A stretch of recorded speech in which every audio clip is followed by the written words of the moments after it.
आज लग्न सोहळ्याला हजेरी लावलेली आहे. या ठिकाणी संजय राऊत पण होते. एकमेकांकडे तुम्ही नमस्कार केला, बोलणं मात्र टाळल्याचं दिसलं. हे बघा, लग्न सोहळ्याचा कार्यक्रम होता आणि लग्न सोहळ्यामध्ये आता गुलाबराव वाघ आणि आम्ही किंवा आमचे सगळे आमदार महोदय, आमचं हे 85-86चं नातं आहे.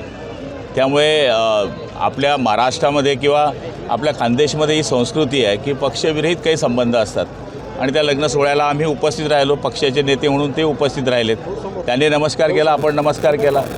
शेवटी मग लग्न सोहळ्यामध्ये दुसरा काही विषय होत नाही. तुमच्या पाठीवर संजय राऊत साहेबांनी कौतुकाची थाप ठेवली होती. कौतुकाची होती की कसली? नाही, आता ते थाप कसली होती आता मला माहीत नाही, पण थाप होती.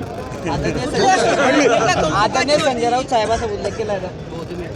अरे बघा, आता ते नेते आहे आणि इथे काय आपण इलेक्शनच्या कॅम्पेनमध्ये नाही आलो आहे. इथे आपण त्याचा सन्मान ठेवला पाहिजे.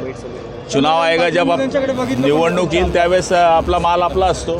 सकाळी मात्र त्यांनी टीका केली. सकाळी जे शेतकऱ्यांच्या संदर्भात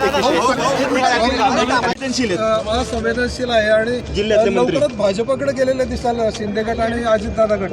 3 आमदार भाजपाकडून लढतील असं देखील म्हटलंय. नाही, आडात ते कोणती नावं सांगितली, काय सांगितली याला घेणदेणं नाही. पण कसं आहे, माणूस ज्यावेळेस अपसेट होतो त्यावेळेस ह्या गोष्टी चाळवत असतो. आता त्यांची तब्येत बरी नाही आहे, त्यामुळे मी जास्त त्यांच्यावर टीका करणं सध्या बंद केलेलं आहे. त्यामुळे हे आमदार फुटणार आहे, ते आमदार फुटणार आहे. जवळचे जाऊ दिले तेव्हा तुम्ही लक्ष दिलं असतं तर हे दिवस आले नसते. ह्या माणसाचं बोलणं म्हणजे एखाद्या वेळेस उभाटाना फुटे, काही सांगता येत नाही.